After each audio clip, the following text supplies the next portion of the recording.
తెలియక కాదు ఓడిపోయేది, ఆచరించక ఓడిపోతున్నాడు. మనం గొప్ప స్థాయికి వెళ్ళాలంటే మన బ్యాక్గ్రౌండ్ బాగుండాలి అన్న ఆలోచన తప్పు. అందరూ సమానం కాదు. అతను ఇది చేశాడు, నేను అదే చేస్తాను. కాదు కాదు కాదు కాదు నీలో ఏదో ప్రత్యేకత ఉంది, గుర్తించు. ఎప్పుడైతే నీ ప్రత్యేకతను గుర్తిస్తావో ఇక నిన్నెవడో ఎలాంటి పరిస్థితులు వచ్చినా నువ్వు అనుకున్నది నువ్వు లక్ష్యాన్ని సాధించాలంటే అది నీ విజన్ అయి ఉండాలి, నీ క్లియర్ విజన్ అయి ఉండాలి. అలాంటి క్లియర్ విజన్ ఒక బాలుడు ఇక్కడ ఉన్నాడు చూడండి. ఒక బాబు అర్జెంటీనాలో రొసారియోలో పుట్టడం జరిగింది. వాళ్ళ నాన్నెవరు?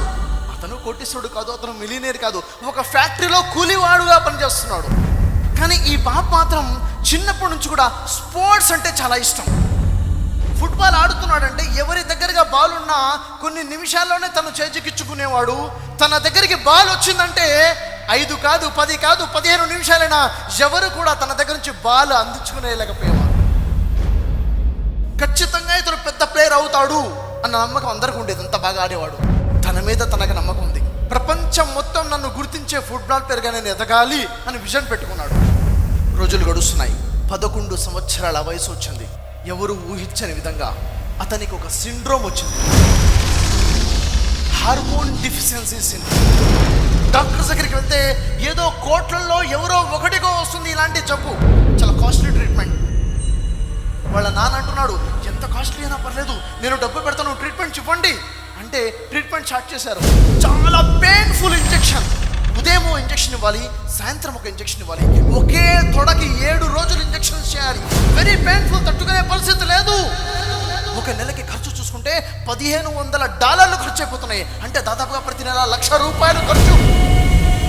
ఒక నెల 2 నెలలు 3 నెలలు గడిచాయి. నానా పరిస్థితి చూసుకుంటే ఇంకా డబ్బులు పెట్టే పరిస్థితి లేదు. ట్రీట్మెంట్ ఆగిపోయింది. ట్రీట్మెంట్ ఆగిపోతే శరీరంలో మార్పులు వచ్చేసాయి. శరీర గ్రోత్ తగ్గిపోతుంది. అయినా ఫుట్బాల్ ఆడడం వదిలిపెట్టాలి. ఎందుకో తెలుసా? జీవితంలో సాధించాలి అనుకున్నాడు. ఎంత పెయిన్ ఉన్నా కానీ పెయిన్ని భరించుకుంటూ, దాటి వేసుకుంటూ, అధిగమించుకుంటూ ఆట ఆడేవాడు. అతని ఆట, అతని కమిట్మెంట్ చూసి తన పొరుగు ఉన్నటువంటి ఒక వ్యక్తి బార్సిలోనాలో స్పోర్ట్స్ ట్రైనర్ ఉన్నాడు. అతను తన స్నేహితుడు తన ముందు ప్రస్తావిస్తాడు, ఒక బాబు ఉన్నాడు మా ఇంటి దగ్గర, అద్భుతంగా ఫుట్బాల్ ఆడతాడు అని ఒక ప్రస్తావన చేశాడు. అతను వినగానే, ఫుట్బాల్ అద్భుతంగా ఆడతాడా? నువ్వు ఇంతగా చెప్తున్నావు కదా, నేను వస్తాను, నేను చూస్తాను అంటాడు. వచ్చి ఆ బాబు ఆట చూస్తాడు. అది చూసి షాక్ అయిపోతాడు. అతను ఇంటికి వెళ్తాడు. ఇంట్లో ఉన్న పరిస్థితులు చూస్తాడు. ఇంట్లో పేదవాళ్ళు, జబ్బు ఉంది, ట్రీట్మెంట్ లేదు. వ్యక్తి ఏమంటాడు తెలుసా? నీ పూర్తి బాధ్యత నేను తీసుకుంటాను. అమ్మ నాన్న పిల్లలు ఆలోచించారు, ఓకే అని ఒప్పుకున్నారు. అతను ఫ్యామిలీ మొత్తం షిఫ్ట్ అయిపోయింది స్పెయిన్. అక్కడ తన ట్రీట్మెంట్ జరిగింది. ట్రీట్మెంట్ జరుగుతుంది. ప్రాక్టీస్ మొదలుపెట్టాడు. చూడండి విజన్ ఎంత క్లియర్గా ఉందో. 16 సంవత్సరాల వయసులో ఇంటర్ స్టేట్ ఫుట్బాల్ కాంపిటీషన్ ఛాంపియన్గా నిలబడ్డాడు. కేవలం 18 సంవత్సరాల వయసులో ఇంటర్నేషనల్ వరల్డ్ ఫుట్బాల్ ఛాంపియన్గా ఎదిగేసాడు. 18 సంవత్సరాల వయసు. చూడండి ఆయన హార్డ్ వర్క్. ఎవరతను? Lionel Messi. ఫుట్బాల్ అన్న పదం వింటే లియోనెల్ మెస్సీ గురించి తెలిసే ఉంటుంది ఖచ్చితంగా.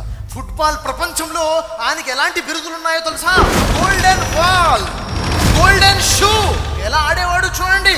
Guinness book world record. అతి తక్కువ వయసులో అతి ఎక్కువ గోల్ చేసిన యువకుడు గిన్నిస్ బుక్ రికార్డుగా సాధించాడు. ఒక్క సంవత్సరానికి 40 మిలియన్ల యూరో ఆయన సంపాదన. అంటే ఒక సంవత్సరానికి 306 కోట్ల రూపాయలు. ఎలా సాధ్యం? That is the magic of clear vision. మనం గొప్ప స్థాయికి ఎదగాలంటే మన బ్యాక్గ్రౌండ్ బాగుండాల్సిన అవసరం లేదు, విజన్ బాగుండాలి. మన మీద మనకు నమ్మకం బాగుండాలి. నీ మీద సమాజానికి, మీ తల్లిదండ్రులకి, మీ టీచర్స్కి నమ్మకం లేదేమో, నీ మీద నీకు నమ్మకం ఉందా? ఇది సాధించాలి అంటే సాధించాల్సిందే, ఎట్టి పరిస్థితుల్లో చేరవలసిందే. అది నా అవసరం. జీనియస్గా మారాల్సిందే, నెంబర్ 1గా ఎదగాల్సిందే, మాస్టర్గా ఉండాల్సిందే. అది నీ నీడా? అది నీ నీడైతే దాన్ని సాధించి తీరు, దాన్ని సాధించి